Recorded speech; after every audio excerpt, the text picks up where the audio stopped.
Hi everybody, নিউট্রিশিয়াসে আপনাদেরকে আরো একবার ওয়েলকাম জানাই। তো আজকের যে বিষয় বা যে বয়সটা নিয়ে কথা বলবো সেটা হচ্ছে অ্যাডোলেসেন্ট এজ গ্রুপ। তো মোটামুটি 10 থেকে 19 বছর বয়সে যে সমস্ত ছেলেমেয়েরা থাকে তারাই এই এজ গ্রুপের মধ্যে পড়ে। তো এই অ্যাডোলেসেন্ট এজ গ্রুপে যে সমস্ত বাচ্চারা থাকে তাদের ডায়েটটা ঠিক কিরকম হওয়া উচিত, কোন কোন খাবার খাবে, কোন কোন ধরনের খাবারগুলো অ্যাভয়েড করা উচিত, বা ডায়েট প্ল্যানটা এক্স্যাক্টলি কিরকম হওয়া উচিত, সেই বিষয়গুলো নিয়ে আজকে আমরা আলোচনা করবো। কারণ এই বয়সটা এমন একটা বয়স, এই সময় কিন্তু বাচ্চারা আস্তে আস্তে চাইল্ডহুড থেকে অ্যাডাল্টহুডের দিকে এগোতে থাকে। ফলত এই সময় বাচ্চাদের শারীরিক পরিবর্তন বলুন, মানসিক পরিবর্তন বলুন, সেগুলো কিন্তু খুব স্পিডে হতে থাকে। তো সেই কারণে এই বয়সটা ভীষণই একটা সেন্সিটিভ বয়স, এবং এই সময় যদি কোনোভাবে নারিশমেন্ট ঠিক মতন না হয় বা বাচ্চারা যদি প্রপার নিউট্রিশন না পায়, সেটা কিন্তু বাচ্চার শরীরের ওপর এফেক্ট ফেলবে। এবং সেটা যে শুধুমাত্র তার এই বয়সে এফেক্ট ফেলবে সেটা নয়, তার এফেক্টটা কিন্তু পরবর্তীকালেও পেতে পারে। তো সেই কারণে এই বয়সে বাচ্চাদের নিউট্রিশন যাতে প্রপারলি পায় সেটা কিন্তু এনশিওর করা ভীষণভাবে প্রয়োজন। এবং শুধু সেটাই নয়, তার সাথে সাথে মেন্টাল হেলথটাও যাতে বাচ্চার ঠিক থাকে সেটাও কিন্তু ভীষণভাবে ইম্পর্টেন্ট। তো চলুন ডিটেলসে আলোচনা করা যাক। বাট ভিডিওটা শুরু করার আগে যেটা সবসময় বলি, যদি আপনাদের এই ভিডিওসগুলো ভালো লাগে তাহলে অবশ্যই লাইক করবেন, কমেন্ট সেকশনে আপনারা আপনাদের মতামত জানাবেন, এবং চ্যানেলটা যদি ভালো লাগে তাহলে কিন্তু অবশ্যই সাবস্ক্রাইব করবেন। আর হ্যাঁ, এই বিষয়ের উপর আমি একটা আর্টিকেলও লিখেছি, যদি আপনারা সেই আর্টিকেলটা পড়তে চান তাহলে তার লিঙ্ক আমি ডেসক্রিপশন বক্সে দিয়ে দেবো, আপনারা চাইলে সেখান থেকে পড়তে পারেন। তো চলুন ভিডিওটা শুরু করা যাক।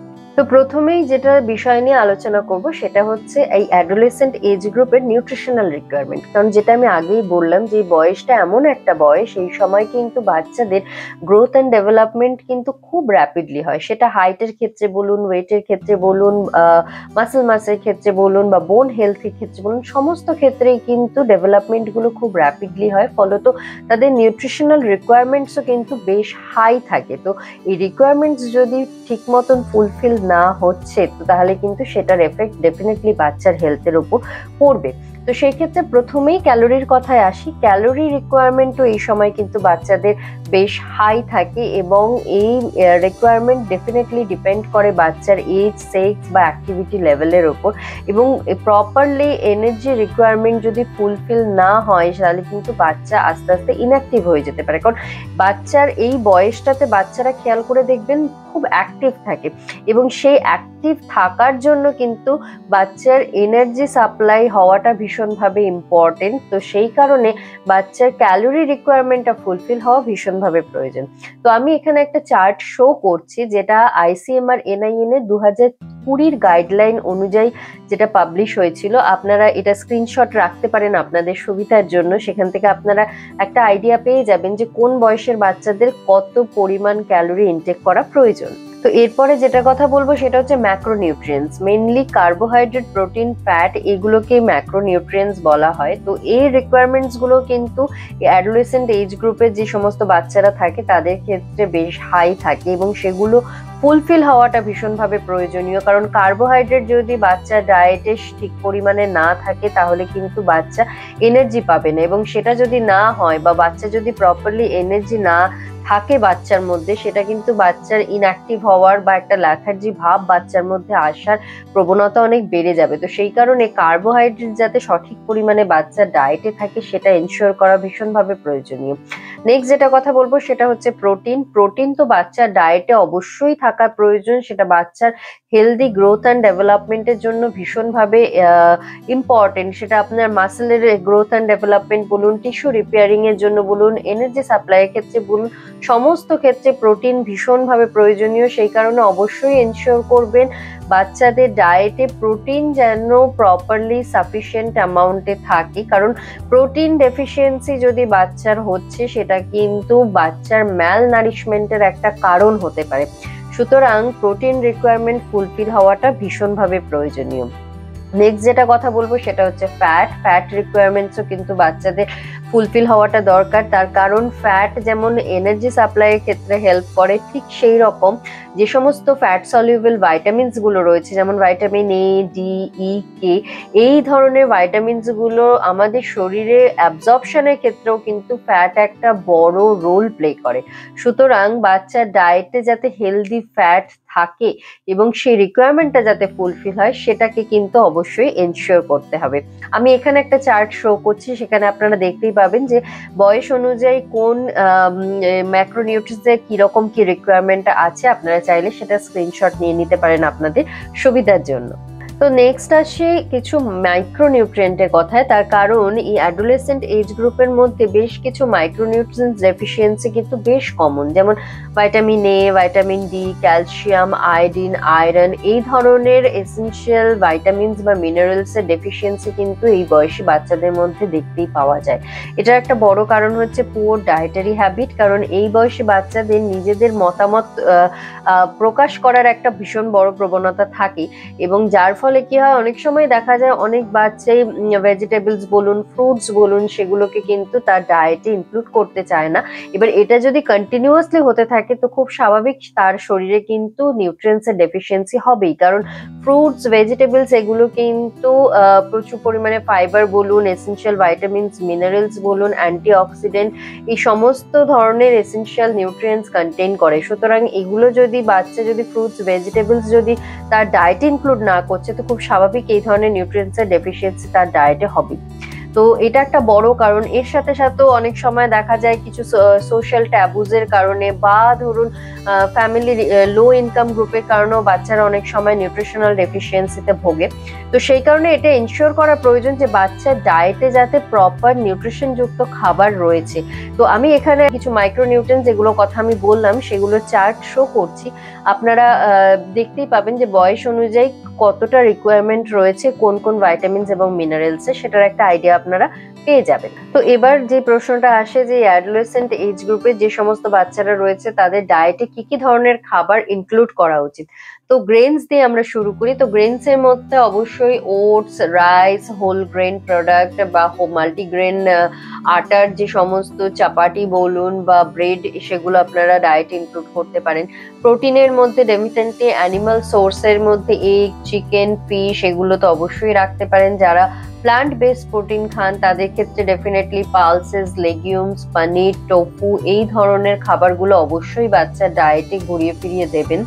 ফ্যাটস অ্যান্ড অয়েলস এর সোর্স হিসাবে চিজ, ইয়োগার্ট, নাট বাটার, ঘি, অলিভ অয়েল, এই ধরনের হেলদি অপশনস গুলো বাচ্চার ডায়েটে রাখবেন। ভেজিটেবলস এর ক্ষেত্রে লোকাল মার্কেটে সিজনাল যে সমস্ত ভেজিটেবলস আপনারা পাবেন সেই সমস্ত ভেজিটেবলসকেই কিন্তু অল্টারনেট ওয়েতে ঘুরিয়ে ফিরিয়ে বাচ্চার ডায়েটে দিতে পারেন, যেমন cauliflower, cabbage, broccoli, zucchini, carrot, capsicum, beans, potato, sweet potato বা যে বিভিন্ন ধরনের লিফি ভেজিটেবলস গুলো লোকাল মার্কেটে পাওয়া যায় সেগুলো অবশ্যই বাচ্চার ডায়েটে ইনক্লুড করবেন।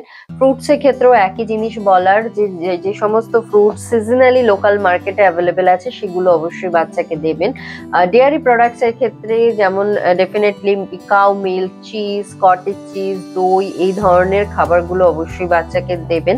এবং নাটস এন্ড সিডস এর ক্ষেত্রে যেমন পিনাটস বলুন, almond, nut butter, pumpkin seeds, sunflower seeds, এই ধরনের অপশনস গুলো কিন্তু অবশ্যই বাচ্চার ডায়েটে ইনক্লুড করবেন। এবং এই অ্যাডোলেসেন্ট এজ গ্রুপে যে সমস্ত বাচ্চারা তাদের জন্য কিন্তু এই প্রত্যেকটা অপশনই অত্যন্ত হেলদি অপশন, এবং এই ধরনের খাবারগুলো কিন্তু অবশ্যই বাচ্চার ডায়েটে ঘুরিয়ে ফিরিয়ে রাখবেন।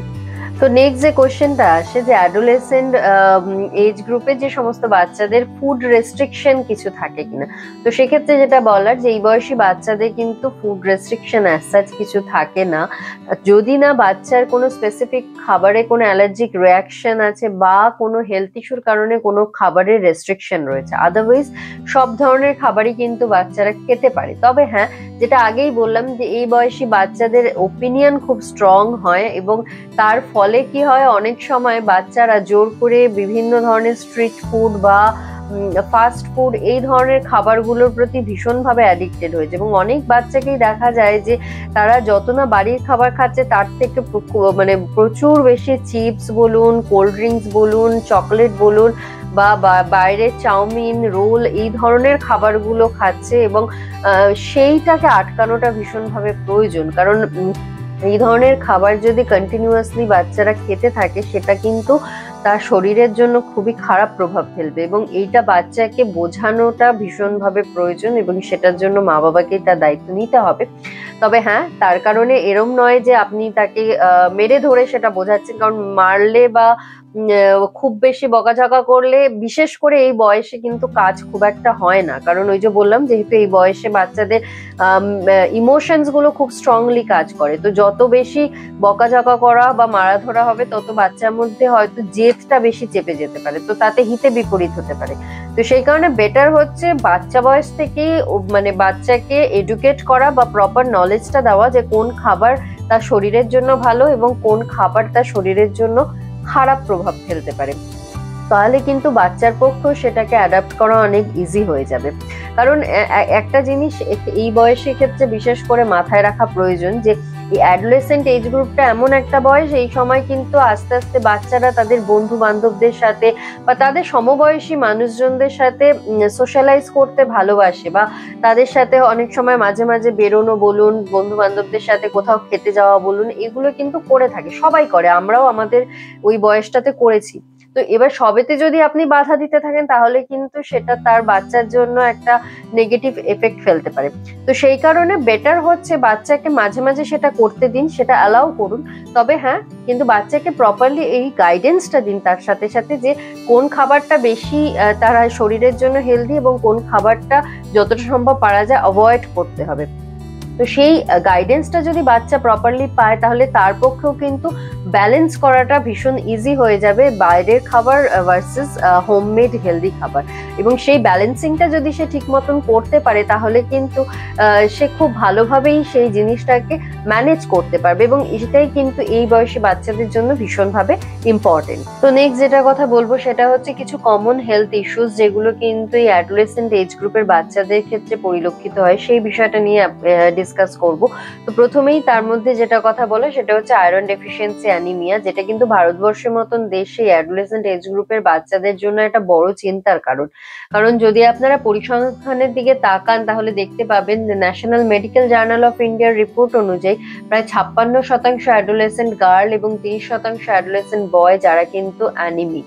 সুতরাং বুঝতেই পারছেন নাম্বারটা নেহাতি কম নয়, এবং তার মেইন কারণ হচ্ছে পোর ডায়েটারি হ্যাবিট, তার সাথে কিছু সোশ্যাল ট্যাবুস, বা অনেক সময় অনেক ফ্যামিলি যারা লো ইনকাম গ্রুপের মধ্যে পড়ে, সেই সমস্ত ফ্যামিলির বাচ্চাদের ক্ষেত্রে প্রপার নারিশমেন্ট বা প্রপার নিউট্রিশন যুক্ত খাবার তারা পায় না। তো তার ফলে কিন্তু তাদের এই অ্যানিমিয়া হয়ে থাকে।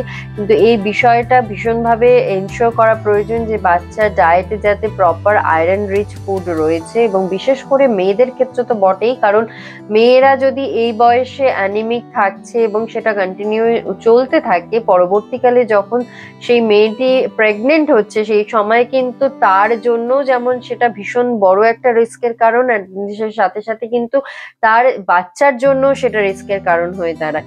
তো সেই কারণে এই বয়স মানে অ্যাডোলেসেন্ট এজ গ্রুপের যে সমস্ত বাচ্চারা, তারা যাতে অ্যানিমিক না হয়, সেই কারণে প্রপার আয়রন রিচ ফুড তাদের ডায়েটে কিন্তু অবশ্যই থাকাটা ভীষণভাবে প্রয়োজন। এবং তার জন্য বিভিন্ন অ্যানিমাল প্রোটিনের যে সমস্ত সোর্স রয়েছে, সেটা ডিম বলুন, মিট, ফিশ, বা ধরুন যারা অ্যানিমাল প্রোটিন খান না তাদের ক্ষেত্রে লেগিউমস, পালসেস, এই ধরনের যে সমস্ত খাবারগুলো, লিফি ভেজিটেবলস, এই ধরনের খাবারগুলো যাতে অবশ্যই বাচ্চার ডায়েটে থাকে, সেটাকে এনশিওর করা ভীষণভাবে প্রয়োজন। তার সাথে সাথে ভাইটামিন সি রিচ ফুড যেগুলো থাকে, সেই ধরনের খাবারগুলো অবশ্যই ডায়েটে ইনক্লুড করবেন, কারণ ভাইটামিন সি হেল্প করে আমাদের শরীরের আয়রন অ্যাবজর্পশনটাকে বাড়ানোর জন্য।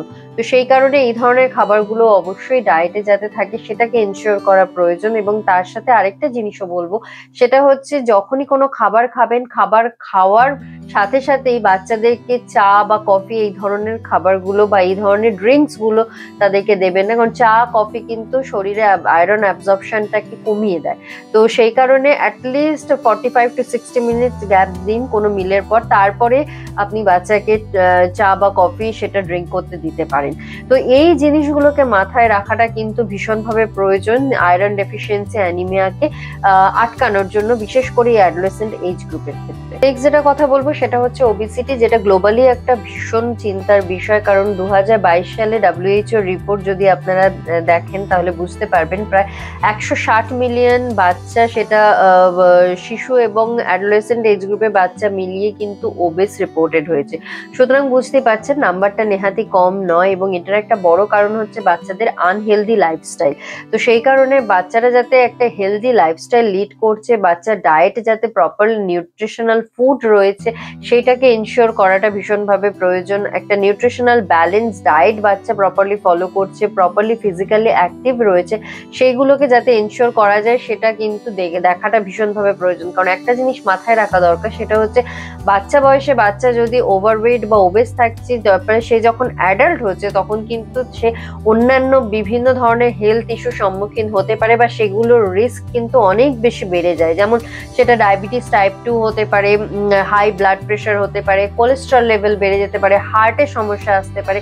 সুতরাং ছোটবেলায় যাতে বাচ্চা অ্যাক্টিভ থাকে, বাচ্চা নিউট্রিশনাল ফুড যাতে বাচ্চা প্রপারলি কনজিউম করছে, সেগুলোকে এনশিওর করাটা কিন্তু ভীষণভাবে ইম্পর্টেন্ট। নেক্সট যেটা সমস্যা অনেক সময় দেখতে পাওয়া যায় এই বয়সে বাচ্চাদের, সেটা হচ্ছে ক্যালসিয়াম ডেফিসিয়েন্সি। কারণ ক্যালসিয়াম ডেফিসিয়েন্সি হওয়া মানে কিন্তু বাচ্চাদের মানে দাঁতের গঠনের ক্ষেত্রে বলুন বা বোন হেলথের ডেভেলপমেন্টের ক্ষেত্রে কিন্তু একটা বড় সমস্যা আসতে পারে। তো সেই কারণে ক্যালসিয়ামের ডেফিসিয়েন্সি যাতে বাচ্চাদের না হয় সেটাকে এনশিওর করাটা ভীষণভাবে প্রয়োজন। এবং ক্যালসিয়াম রিচ ফুড, সেটা যেমন ডেয়ারি প্রোডাক্টস বলুন, দুধ, চিজ, ইয়গার্ট বা গ্রিন লিফি ভেজিটেবলস, এই ধরনের যে সমস্ত খাবারগুলো রয়েছে, বা অনেক সময় ক্যালসিয়াম ফর্টিফাইড ফুডও লোকাল মার্কেটে আপনি পেয়ে যাবেন, অবশ্যই সেটা কেনার আগে লেভেল দেখে নেবেন। তো এই ধরনের খাবারগুলো কিন্তু অবশ্যই আপনার বাচ্চার ডায়েটে রাখবেন যাতে বাচ্চার ক্যালসিয়াম ডেফিসিয়েন্সি না হয়। তো লাস্টলি যেটা কথা বলবো সেটা হচ্ছে অ্যালকোহল এবং টোবাকো অ্যাডিকশন। এই বয়সী বাচ্চাদের ক্ষেত্রে এটা ভীষণ একটা চিন্তার বিষয়, এবং সেটা যে শুধু আমাদের দেশ বলে সেটা নয়,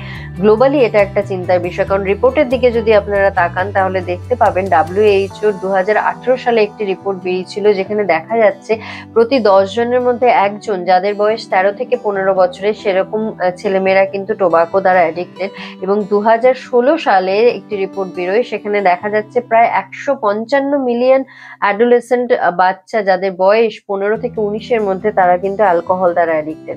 সুতরাং এটাকে মাথায় রাখাটা ভীষণভাবে প্রয়োজন, বিশেষ করে এই বয়সী যারা বাচ্চারা রয়েছেন তাদের প্যারেন্টসদের ক্ষেত্রে। এবং সেক্ষেত্রে যেটা বলবো সেটা হচ্ছে অবশ্যই বাচ্চাদেরকে মেন্টাল সাপোর্ট দিন, এবং এই বয়সে বাচ্চাদেরকে খুব বেশি জোর করে বা খুব বেশি বকে বাচ্চাদেরকে কন্ট্রোলে রাখার চেষ্টা করবেন না। তার থেকে বেটার হচ্ছে যতটা পারবেন তাদের সাথে ওপেনলি মিশুন। তাহলে কি হয়, বাচ্চারাও আপনাদেরকে ভরসা করে তাদের সমস্ত কথাগুলো তারা আপনাদের সাথে শেয়ার করতে পারবে। কারণ এই বয়সটা এমন একটা বয়স, এই সময় কিন্তু বাচ্চাদের ইমোশনস গুলো ভীষণ স্ট্রংলি কাজ করে, এবং তার সাথে সাথে নতুন নতুন জিনিস এক্সপ্লোর করার যে ইচ্ছাটা, সেটার কিন্তু প্রবণতা খুব বেশি থাকে।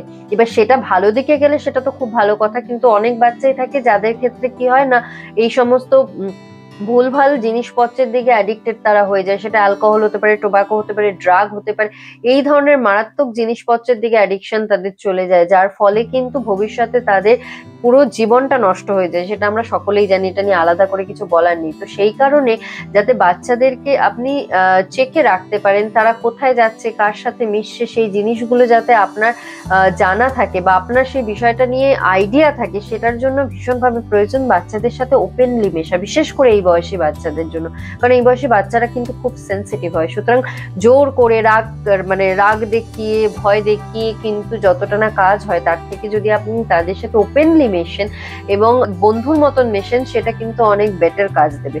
সুতরাং এই বয়সটা যেহেতু ভীষণ সেন্সিটিভ, তাই জন্যই সেই বয়সের বাচ্চাদের সাথে কিন্তু সেইভাবেই মেশাটা ভীষণভাবে প্রয়োজন, এবং তাহলেই কিন্তু বাচ্চাদেরকে আপনি সঠিক ডিরেকশনে নিয়ে যেতে পারবেন, যেটা তার ভবিষ্যৎটাকে তৈরি করার জন্য ভীষণভাবে প্রয়োজনীয়। তো এটা ছিল অ্যাডোলেসেন্ট এজ গ্রুপের উপরে একটা ভিডিও। আই হোপ আপনাদের ভালো লেগেছে, এবং যদি ভালো লাগে তাহলে অবশ্যই লাইক করবেন, কমেন্ট সেকশনে আপনাদের মতামত জানাবেন, এবং চ্যানেলটা যদি ভালো লাগে তাহলে কিন্তু অবশ্যই সাবস্ক্রাইব করবেন। So thank you very much আপনাদের প্রত্যেকের অ্যাটেনশন দেওয়ার জন্য। ভালো থাকুন, সুস্থ থাকুন, বাই।